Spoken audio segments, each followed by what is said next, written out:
No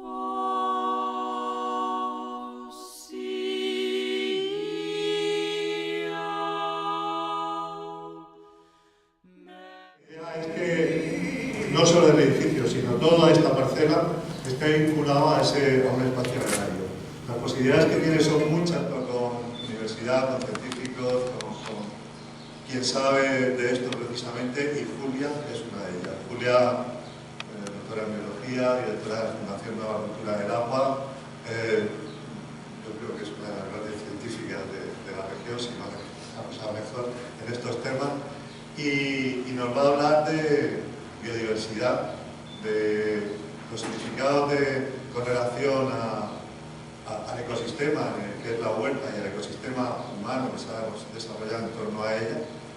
Y la segunda ponencia, la segunda presentación que va a ser María José Gómez, que es una compañera nuestra de Huerta Viva, que es también miembro de Ecologistas en Acción, y va a hablar de posibilidades de uso vinculados al edificio de este espacio, que tienen que ver con la agroecología, tienen que ver con comercio de cercanía, tienen que ver con la soberanía alimentaria de los espacios periurbanos, de la riqueza de los espacios periurbanos que son huertas con relación a las posibilidades que le da a la ciudad que tiene en su centro.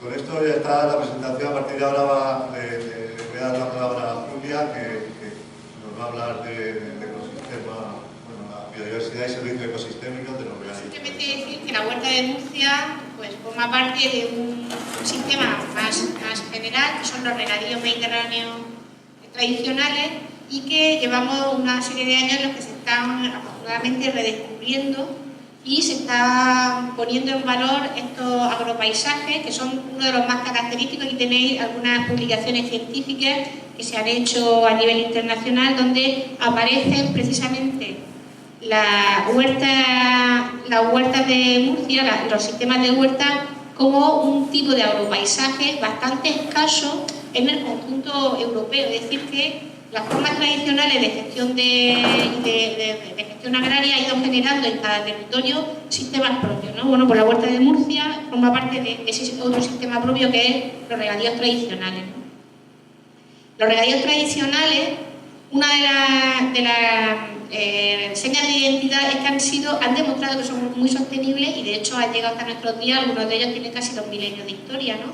¿Y eso por qué ocurre? ¿Dónde encontramos los regadíos tradicionales? ¿Por qué hay huertas en tan pocos sitios? No es una cuestión generalizada en el territorio. Bueno, porque están en zonas que tienen una especial vocación natural para el regadío, ¿no? En zonas donde hay agua renovable de forma natural, es decir, donde tenemos el agua sin tener que invertir energía en disponer de ella, en principio, y además disponemos de suelos fértiles de forma natural, de tal manera que esos sistemas de huerta están en zonas donde nunca ha sido necesario añadir, digamos, insumos de fertilidad o de nutrientes para producir, pues, y para tener, digamos, unas altas productividades agrarias.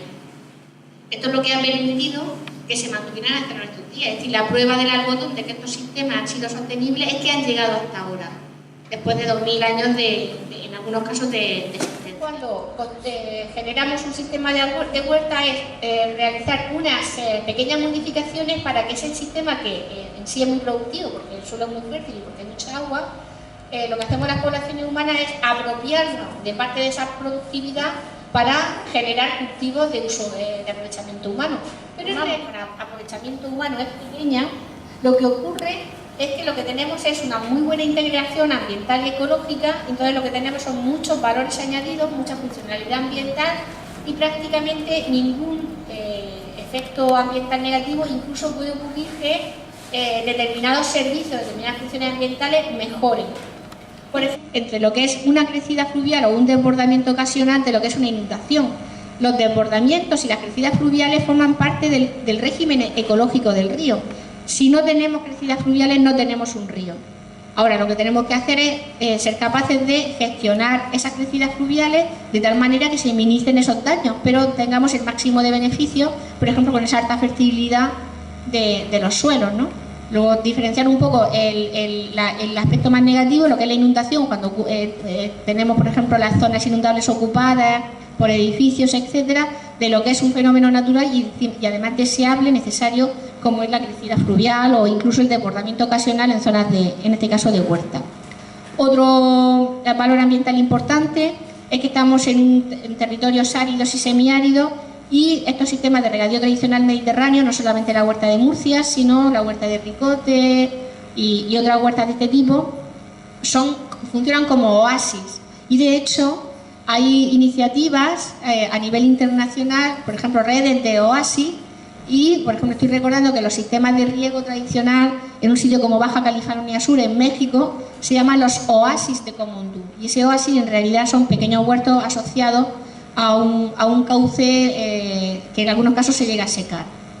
O sea que estamos hablando de sistemas de un gran valor también paisajístico. Y por supuesto, estos espacios son reservorios de biodiversidad natural.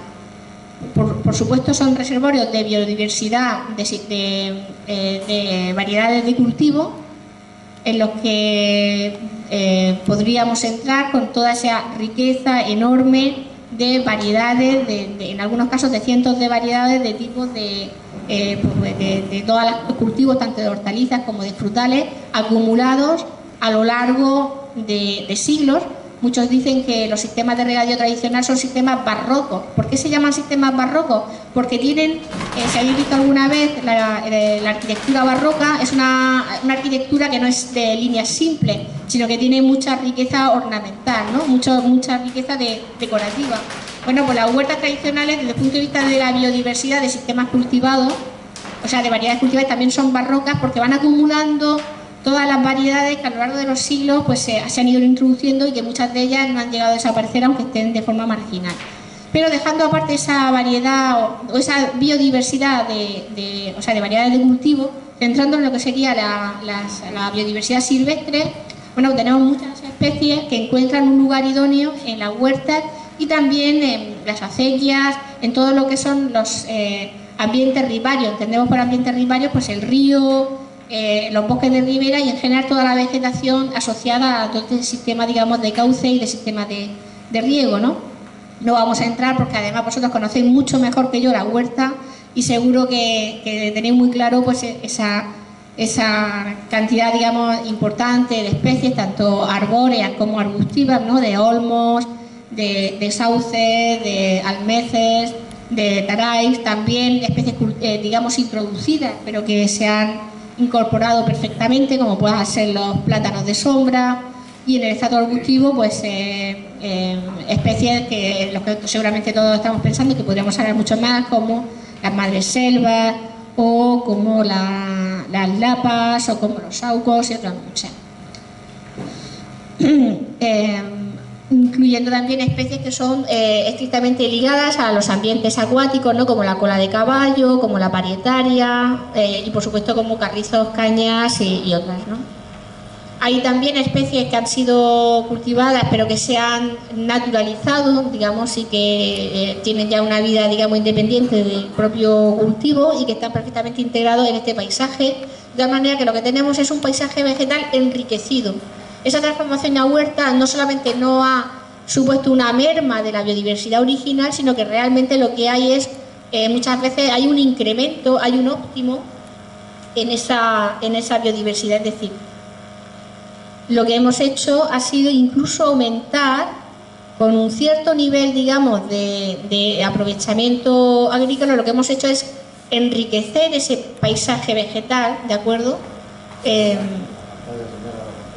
Claro, enriquecer ese paisaje vegetal con la introducción de especies pues como los nogales o como la palmera datilera, como el que hemos hablado del plátano de sombra, los nispereros, los caquileros, etc. Las acequias, los azarbes, son uno de los elementos de mayor valor, no solamente patrimonial, arqueológico y cultural, que seguramente habréis estado viendo ayer, sino también desde un punto de vista estrictamente ambiental y ecológico, porque son en torno a estos cauces donde tenemos los principales refugios de estos ambientes riparios, de esta vegetación de ribera. Evidentemente hay una transición entre las acequias que tienen quijeros de tierra, que es donde hay, digamos, el mayor grado, digamos, de naturalidad, con bosque de ribera, los que tienen obra de mampostería, donde mantienen algunas especies, digamos, herbáceas y también estrato arbóreo, y ya lo que serían las que tienen márgenes cementados, donde ya es mucho más complicado mantener un bosque de ribera. Además de especies vegetales, tenemos que los regadíos tradicionales y las huertas y azarbes son también refugios de una fauna muy interesante. En algunos casos también se observa ese efecto de enriquecimiento, digamos, de esa fauna, porque, por ejemplo, en el caso de la nutria, las mejores áreas de cría de la nutria no están en el río Segura. No están, o sea, la nutria no, cuando puede elegir, prefiere no criar en el propio río Segura, porque es un río que le ofrece menos posibilidades que las propias acequias. Por ejemplo, a la altura de Cieza, las zonas de cría de la nutria están en las acequias tradicionales, ¿de acuerdo? Acequia del Horno, acequia del Charco, le ofrecen un mejor hábitat, ¿de acuerdo? Junto a la nutria, pues encontramos muchísimas especies que seguro que conocéis. Podríamos hacer aquí un listado enorme de las especies más propias o más dependientes de los sistemas estrictamente acuáticos, como los anfibios, pero también pues muchísimos reptiles. Seguro que todo el mundo conocéis la culebrilla ciega, más de una vez habéis visto culebras bastardas y otro tipo, y por supuesto también una gran variedad de aves. Por ejemplo, sí se sabe que la diversidad de aves de la huerta también representa un valor enriquecido, un valor superior de diversidad con respecto a ambientes estrictamente naturales, porque no desaparecen especies y además encontramos especies añadidas, ¿de acuerdo? Y los inventarios de aves de la huerta pues típicamente pueden estar cerca del centenar de especies de forma general. Y por supuesto mamíferos, que seguro que todos también conocéis, podemos hacer cunes, la musarañita y otros muchos. Pero las huertas, desde un punto de vista, digamos, ambiental ecológico, no son importantes solamente porque son reservorios de biodiversidad natural y biodiversidad cultivada, sino también porque nos generan servicios ecosistémicos. ¿Qué son los servicios ecosistémicos? Los servicios ecosistémicos son aquellos servicios que los ecosistemas nos dan de forma gratuita y que si nosotros los tuviéramos que generar, tendríamos que invertir una cantidad muy elevada de dinero incluso, o hay algunos servicios incluso que no podríamos generar de forma artificial. Por ejemplo, un servicio ecosistémico típico es el de depuración de las aguas. Si yo tengo que eliminar todo el nitrógeno y todo el fósforo que supone que vienen de la contaminación agraria y que supone la eutrofización de las aguas, que supone un gran perjuicio. Si hay mucho nitrato, por ejemplo, ese agua no sirve para beber porque es mala para la salud humana, sobre todo para los niños pequeños. Una depuradora terciaria que elimine el nitrógeno y el fósforo es muy cara, porque no es lo mismo quitar materia orgánica, depurar materia orgánica, que depurar nutrientes, que quitar nitrógeno y fósforo. Se puede hacer con una depuradora industrial naturales que nos lo hacen lo mismo y no nos cobran. Eso es un servicio ecosistémico. Tenemos una depuradora que nos sale gratis, que es, por ejemplo, no quitar la vegetación de ribera. Eso sería un servicio ecosistémico. Bueno, la huerta, en su conjunto, ¿qué tipo de servicios ecosistémicos nos genera?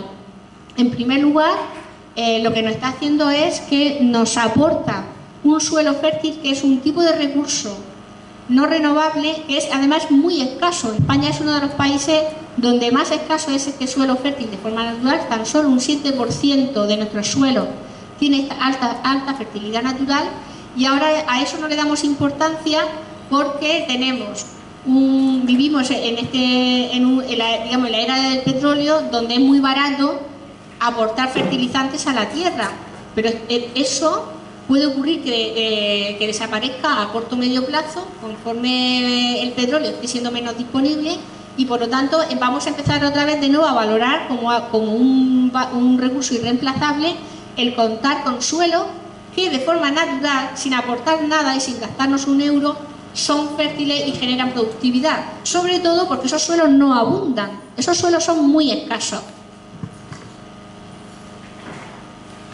De regulación térmica de la ciudad.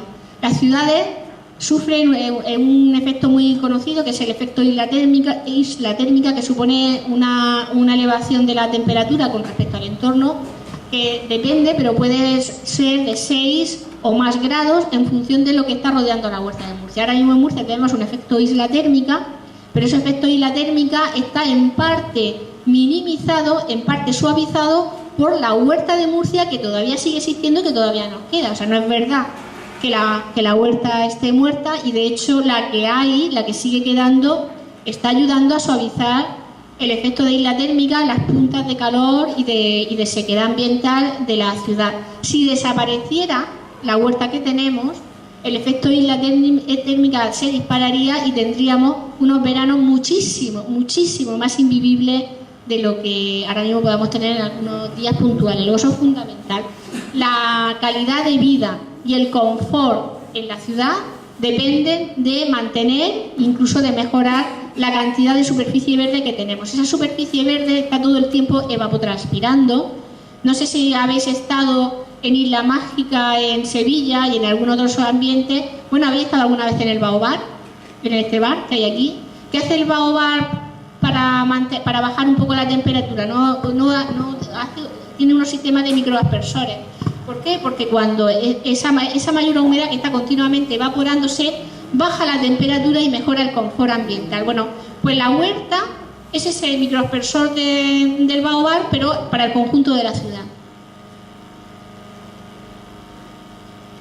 Como decía, otro importantísimo servicio ecosistémico es que nos elimina de la preocupante contaminación agraria. La agricultura contamina, punto básico, o mejor dicho, la agricultura intensiva, la agricultura que utiliza fertilizantes y pesticidas, contamina. Y esa contaminación es muy difícil de quitar. La contaminación difusa de la agricultura es muy complicada, es mucho más difícil de luchar contra ella que en el caso de los vertidos urbanos, que los metes en una depuradora y listo. De las pocas maneras que hay de luchar contra esa contaminación agrícola, aparte por supuesto de no utilizar fertilizantes y no utilizar pesticidas, una vez que existen, es mantener todas las bandas de ribera y todas las bandas de vegetación a lo largo del río Segura, de las acequias, de los azarbes, etcétera, porque funcionan como trampas de nutrientes, de tal manera que pueden llegar a quedarse hasta el 70 y el 80% de los nutrientes y otros elementos de origen agrícola que pasan a través de ellas. Son verdaderos filtros, y unos filtros que son gratuitos, y que sí que tenemos que conseguir ese servicio de forma industrial, el coste es enormemente elevado.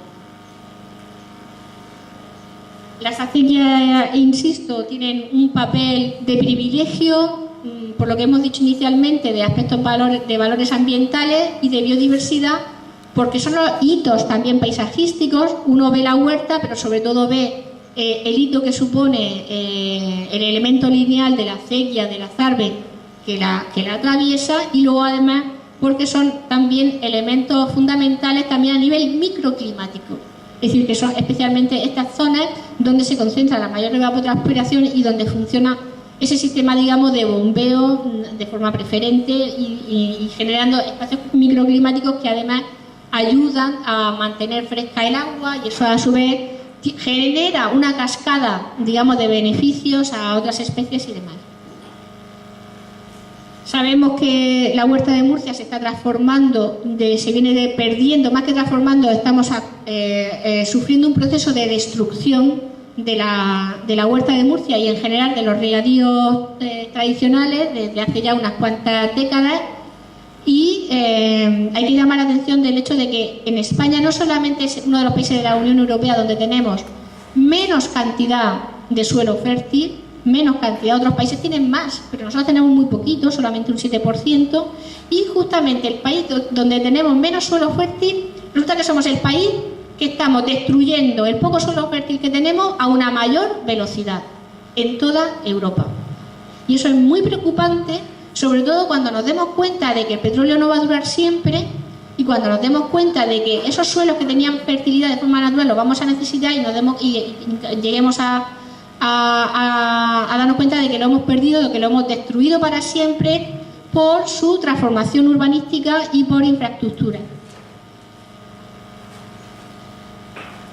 Ejemplos que seguramente todos conocéis: La Morra en Villanueva del Segura, este pedazo de monstruo al lado mismo del río, en un trozo de huerta morisca impresionante y con unas posibilidades productivas, turísticas y ambientales absolutamente impresionantes, como la enorme miopía y también la codicia política, o sea, no política, sino de los responsables de la toma de decisiones, junto con el desconocimiento, por desgracia también de buena parte de la ciudadanía, pues ha permitido que se consintieran semejantes atentados al sentido común y a la inteligencia. Lo mismo cabe decir de la urbanización Joven Futura, una urbanización cuya historia social, incluso judicial, yo creo que tenemos todos en la cabeza, pero que a pesar de la existencia de informes técnicos, de procesos en los tribunales, no hubo posibilidad, digamos, de paralizarla en su momento. Y bueno, tenemos este pedazo de monstruo construido también igualmente en una zona que tenía la máxima categoría de conservación en el plan general. Claro, lo que tenemos es que en realidad los planes generales y sobre todo el plan general que surge a partir de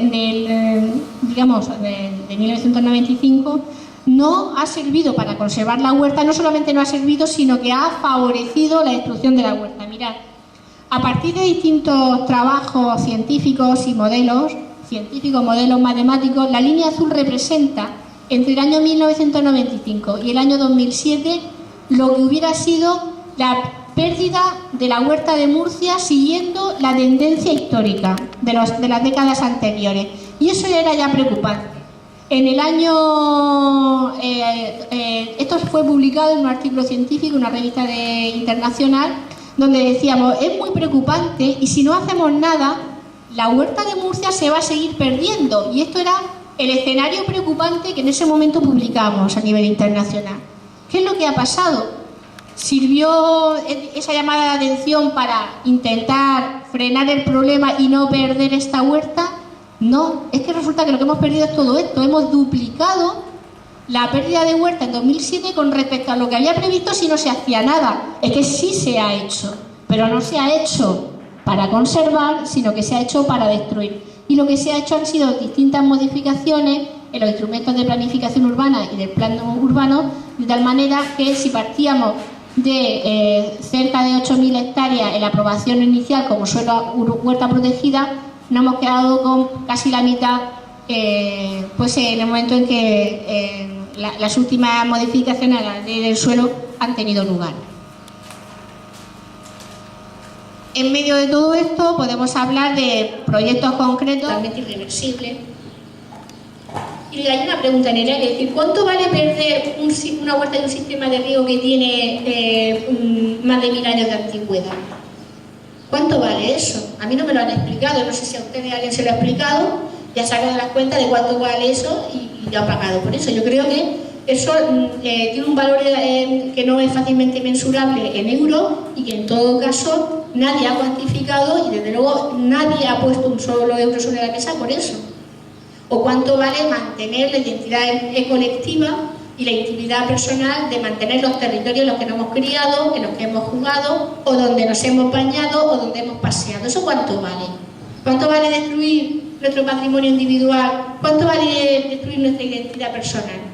¿Cuánto vale destruir lo que supone de bienestar emocional el saber que uno sigue pudiendo ver y disfrutar los territorios que han sido los territorios de la infancia y poder llevar allí a nuestros hijos y nietos? ¿Eso cuánto vale? Es una pregunta que me gustaría dejar sobre la mesa. Y para cerrar, porque no me quiero extender, creo que la estrategia que puede salvar la huerta o es integral o fracasará. Esa estrategia integral se me ocurren de entrada 5 ejes. Un primer eje que sería cambios normativos y en la ordenación y protección del territorio. Aquí entraría desde cambios en la ley del suelo, por supuesto hay que modificar el Plan General de Ordenación Urbana de Murcia. Cabría también la posibilidad de plantear que el conjunto de la huerta de Murcia se declare como patrimonio, como paisaje cultural evanescente, que es una categoría que se está empezando a discutir al hilo del Convenio Europeo del Paisaje, y que como paisaje cultural evanescente digamos, tenga una figura de... Son 2 ejes fundamentales. Lo que sería la recuperación ambiental, la recuperación, tenemos que restaurar el río y sus entornos, sus bosques de ribera, los sotos, y tenemos que llevar a cabo una recuperación ambiental de la huerta. Tenemos que volver a conseguir tener una huerta ambientalmente mejorada, recuperada, verde, etc. Y por otro lado, también tenemos que recuperar todo lo que tiene que ver con el patrimonio arqueológico, arquitectónico, cultural, incluyendo por supuesto también el patrimonio inmaterial, todo el apartado de costumbres, de tradiciones, de léxico, etc. Cada una de estas líneas, eso no es una medida, eso es un eje, que cada una de ellas tiene que tener pues, un amplio conjunto de medidas para decir qué supone ahora mismo recuperar ambientalmente el río, recuperar ambientalmente la huerta, y qué supone recuperar, hacer una acción seria de recuperación de las funciones productivas de la huerta. La huerta no es un museo, la huerta es un espacio que tiene que ser cultivado, luego hablaremos un poquito, lo vamos a desarrollar después. El cuarto eje sería un turismo de ladrillo cero. Por turismo de ladrillo cero lo que quiero decir es que lugares que son tan únicos y tan valiosos no nos podemos permitir el lujo de perder ni un metro cuadrado de tierra más. No podemos. Eso no significa que no podamos hacer actividades, porque tenemos mucho patrimonio ya para poner en valor. No se trata de poner en valor y se trata de generar iniciativas turísticas o ecoturísticas, que yo lo he llamado de ladrillo cero, pensando un poco en la idea de economía de emisiones cero o industrias de vertido cero. Si hablamos de vertido cero al Mar Menor, podemos hablar también de turismo de ladrillo cero. Es decir, ¿qué es lo que tenemos y qué es lo que podemos hacer con lo que tenemos sin poner un solo ladrillo más? Y aprovecho para decir que eso no significa que no vayan a trabajar albañiles y arquitectos, sí, pero poniendo en valor, rehabilitando el patrimonio edificado que ya tenemos. O incluso eliminando a lo mejor malas edificaciones que ya existan, ¿no? Y finalmente el quinto eje tiene que ver con participación y educación. Si no implicamos a la población, a los que viven aquí y también a los que no viven pero deben conocer y disfrutar de su existencia, va a ser muy difícil que esta estrategia salga adelante. Estamos hablando de participación ciudadana y control ciudadano. Estamos hablando de iniciativas de educación, de divulgación, de concienciación. Este edificio o este proyecto encajaría muy bien dentro de...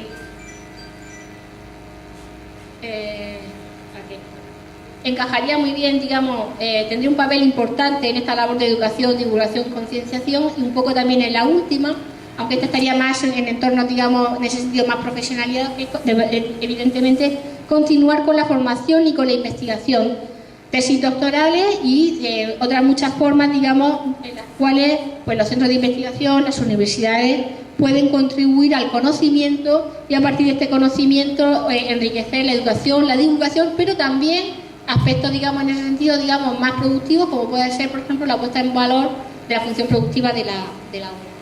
Y nada más, gracias por la atención. Voy a plantear unas cuestiones y conforme vayan surgiendo cosas, animo a quien quiera a levantar la mano, pues todo lo que tenga que ver con esto, y vamos a sustituir la comunicación de Mariajo por una conversación. La ciudad tiene intersticios, tiene huecos, y en esos huecos podemos cultivar, ¿no? Independientemente de la titularidad, o sea, independientemente de que sea un espacio, digamos, una parcela que sea pública que sea del ayuntamiento municipal o que sea privada, que sea una parcela, por ejemplo, que no se ha llegado a edificar por las razones que fueran y que está ahí y que se cultiva, eso también se ha hecho. Eso sería agricultura periurbana. Después tenemos el concepto de huertos urbanos. Los huertos urbanos nacen como una iniciativa pública de algunos municipios ligado a ofrecer en terrenos públicos un ocio alternativo y pensando, por ejemplo, en determinados sectores sociales, por ejemplo, gente mayor, como una manera, digamos, de tener un ocio, digamos, alternativo interesante pues, para la gente ya de cierta edad. También se planteaba en algunos proyectos, por ejemplo, como una alternativa para capas desfavorecidas, relacionado, por ejemplo, con temas de atención, con la atención social, etcétera. También como una terapia, por ejemplo, una terapia ocupacional, una terapia de rehabilitación personal de determinadas personas y de determinados colectivos. Pero evidentemente, tener un pequeño huerto donde hacer labores de cultivo, eso tiene una serie de valores muy importantes como terapia en ese sentido. Eso es lo que se entiende por huertos urbanos, suelen ser parcelas, digamos, acotadas, todas más o menos de un tamaño estándar y que en general forman parte de ese proyecto, de esa iniciativa pública. Estos huertos urbanos, como dice su nombre, evidentemente no están a 500 kilómetros de tu casa, sino que estos huertos urbanos pues, se aprovechan también, son zonas muy cercanas o que están dentro de la propia ciudad o muy próximas a la ciudad, pero no necesariamente tienen que estar en los intercambios urbanos, sino que pueden estar, por ejemplo, ya una vez que acaba la ciudad, etc. ¿Qué más tenemos? Tenemos la agricultura de proximidad. ¿Qué es la agricultura de proximidad? Es un concepto, digamos, más laxo, más amplio, donde hablamos de que ligado a cuál es el modo de producción y consumo de alimentos. Lo que estamos diciendo con una agricultura de proximidad es que estamos utilizando alimentos que han sido producidos en el entorno local y que en la medida de lo posible intentamos primero consumir alimentos lo más cercanos posibles a donde nosotros vivimos, frente, digamos, a modos de producción y consumo basados en consumir, por ejemplo, alimentos que están producidos pues, en otras partes del mundo, enormemente alejadas, o que vienen incluso de otros países, de otros continentes. Eso sería la agricultura de proximidad. Es decir, yo voy a alimentarme de sistemas productivos, tanto agrarios, bueno, como agropecuarios en general, como agrarios, etcétera, de cuanto más cerca de mi entorno mejor. De tal manera que esta agricultura de proximidad no se queda solamente en lo periurbano, puede ir más allá, pero lo periurbano, lógicamente, cabría entenderlo como una agricultura de proximidad. Y los huertos urbanos, además de esa función, digamos, de terapia ocupacional, etcétera, pueden ser una de esas piezas o pueden tener su papel, aunque sea modesto, pero pueden tener su papel dentro de esta agricultura de proximidad. La huerta de Murcia, por poner un ejemplo, puede recorrer todo esto. O sea, pueden haber huertos urbanos en determinadas parcelas muy acotadas o de titularidad municipal que han sido huerta de Murcia y que ahora mismo puede haber un pequeño proyecto de huerto urbano. Hay partes de la huerta de Murcia que están ya tan entreveradas con el espacio urbano que se puede entender como agricultura periurbana, pero hay otras zonas también de la huerta de Murcia ya un poco más alejadas, donde realmente es un paisaje netamente agrario y donde podemos hablar de agricultura de proximidad, pero ya no hay tantas características, digamos, de urbanización y por lo tanto es un paisaje que llamamos agrario en sentido estricto, agrario más clásico. La huerta de Murcia podría recorrer todo ese rango y toda la huerta de Murcia entera la entendemos como agricultura de proximidad frente a por ejemplo, comer patatas de la huerta de Murcia frente a comer patatas que vienen importadas de China o de Perú. ¿Se entiende ahora mismo? Claramente, ¿no? Y finalmente hay un concepto que es el de soberanía alimentaria, que no sé si lo habéis oído hablar de él.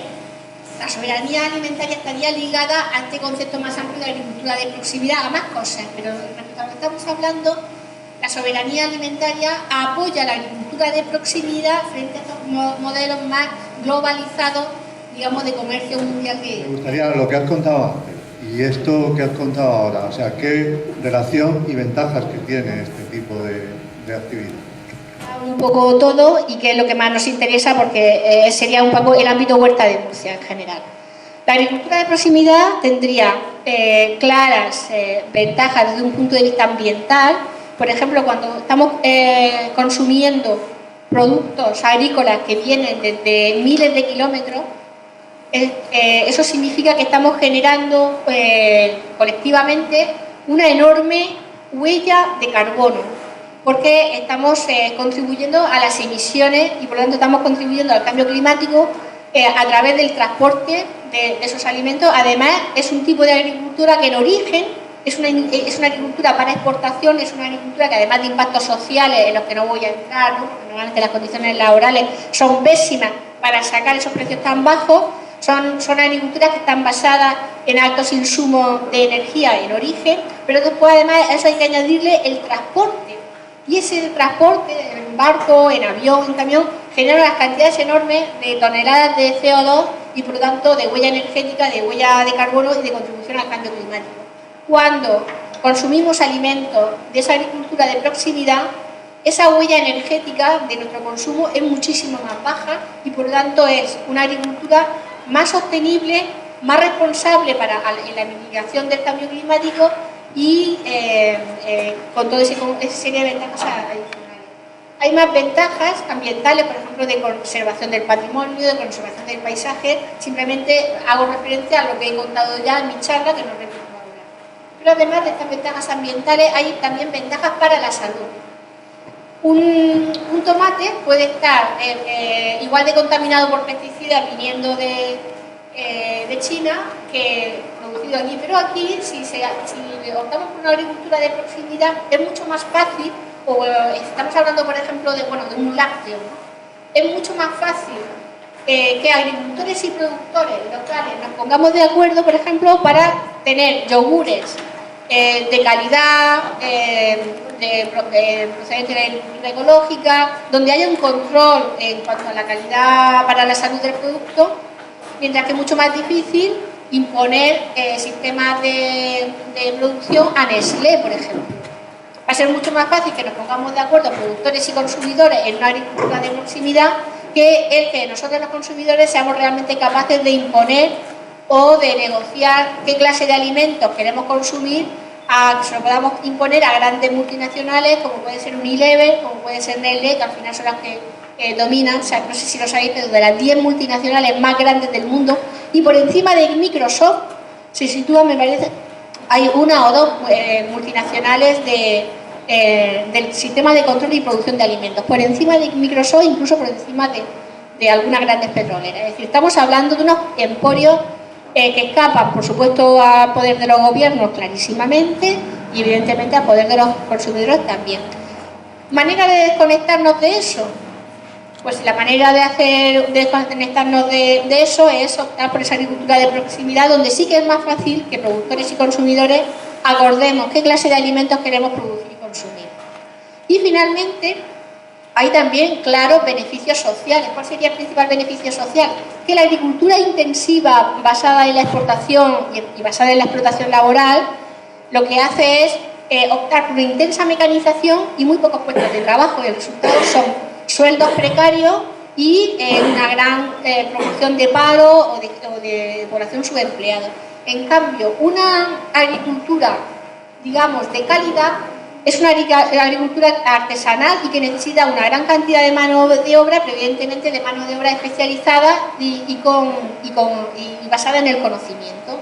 Ahora mismo tendríamos en ese sentido un potencial, por ejemplo, de generar puestos de trabajo si tuviéramos una agricultura de proximidad saludable, pero no basada en el empleo precario y en la explotación laboral, sino basada en ofrecer oportunidades al conocimiento que necesitamos, a licenciados e ingenieros técnicos agrícolas y a especialistas en una enorme multitud, digamos, de cosas. Es decir, esa agricultura intensiva en empleo, pero intensiva en empleo de calidad, en empleo cualificado, sería también una importante ventaja social de esa agricultura de proximidad como elemento también de lucha no contra el paro, sino un sistema que condena y de forma creciente a los países a un sistema dual enormemente precarizado simplemente para competir con bajos precios. El conocimiento es amplísimo. Desde aquí la tierra, hacemos una pregunta. esto se está haciendo, o sea, esto está pasando en algún lado. Eso por un lado. Un ejemplo, decirnos en algún sitio que se haya puesto en práctica. Y luego, si tú entiendes que esas situaciones son planteables en la huerta de Murcia, si se podría hacer aquí. Ya no es el modelo de agricultura mayoritaria, cada vez más se están poniendo múltiples decenas de iniciativas que lo que hacen es poner en valor la agricultura de proximidad. Tenemos ejemplos aquí mismo en la cuenca del Segura, tenemos ejemplos en la huerta de Murcia, aunque son todavía una escala que tiene que crecer. Tenemos ejemplos, por ejemplo, en Molina de Segura, de la huerta, que se llama Directo del Bancal. Hay múltiples iniciativas, pero lo que tienen que hacer es crecer y coordinarse. Tenemos iniciativas también en la huerta de Valencia y en otras muchísimas huertas. Tenemos también redes de productores y consumidores, y tenemos organizaciones y asociaciones que se dedican a coordinar, a impulsar y a velar proyectos desde Vía Campesina a muchos sistemas, y una batería, digamos, de opciones y de posibilidades. Por ejemplo, el banco de tierra, o por ejemplo la intermediación entre la gente que tiene la tierra y no puede cultivarla y la gente que quiere cultivarla y no tiene tierra, y todo un rango de opciones que van desde yo soy propietario de mi tierra y yo la cultivo, a sistemas, digamos, acuerdos de todo tipo, a tierras públicas. Es decir, que las posibilidades son muy grandes, de implicación con el consumidor también, de mejora de la distribución, con el objetivo, al final, insisto, es decir, ni un metro de tierra más enladrillado, y cada metro de tierra que sea de huerta, ponerlo en valor y ponerlo en cultivo a través de distintas fórmulas. Insisto en que hay fórmulas para cubrir, digamos, todas las sensibilidades o todas las necesidades, no hay un único modelo estándar. Y si estáis, bueno, yo seguro que vosotros conocéis muchas más iniciativas que yo, pero si entráis por internet y buscáis Vía Campesina o buscáis agricultura de proximidad, vais a empezar a encontrar decenas y decenas de iniciativas que están funcionando y además muy bien. Más o menos esto, tenemos una parcela de 2.000 y pico metros, no me acuerdo exactamente la superficie, tenemos un edificio, tenemos una zona verde, tenemos la posibilidad de hacer un equipamiento. Digo tenemos porque, como soy parte de Murcia, me siento parte del ayuntamiento, y esto es del ayuntamiento. Posibilidad de hacer un equipamiento. Con todo lo que has contado, ¿cómo ves este espacio? Hay alguien que pasa por aquí, viva de aquí al lado del malecón, o sea un japonés de los que vienen mucho a conocer España y no sabe nada de la huerta, o tanto se sabe nada como se sabe mucho, sepa lo que sepa, cuando llegue aquí sea como encontrarse con un folleto vivo de lo que es la huerta de Murcia, como un área de demostración viva, donde haya pequeños espacios donde tenga esa labor, digamos, de interpretación ambiental, patrimonial, cultural y productiva de la huerta, pero después, por ejemplo, los espacios exteriores sirvan, digamos, para poder ver y tocar lo que la huerta puede ser. O sea, esto tendría que ser una especie como de pequeño microcosmos donde veamos, por ejemplo, puede haber determinadas especies que se están perdiendo y que a lo mejor pueden haber ahí unos ejemplares plantados junto con una pequeña explicación de por qué se cultivaba y por qué podría ser interesante seguir cultivándolo, seguir ampliándolo. Eso, digamos, desde el punto de vista de explicar, de contar, de concienciar, pero creo que también podría tener un papel, digamos, más práctico en el sentido de, por ejemplo, si alguien viene, pues yo es que tengo un trozo de tierra y no sé, o sea, que aquí hubiese también capacidad para generar información y coordinación práctica. Por ejemplo, todas las iniciativas que están defendiendo la huerta en la clave de esa agricultura de proximidad, esa información debería estar aquí para poder aportarla a la gente que simplemente no sabe cómo contactar con ellos. Es decir, que esto tuviera también ese servicio, me lo imagino yo como un punto, digamos, de enganche, de coordinación, de poner en común, de poner en contacto unos con otros, y de que todo lo que se mueve en torno a la huerta, en clave de conservación, en clave de sostenibilidad y en clave de futuro, este pudiera ser un espacio vivo para todo eso, ¿no? Sería una mezcla entre un área de demostración, un folleto vivo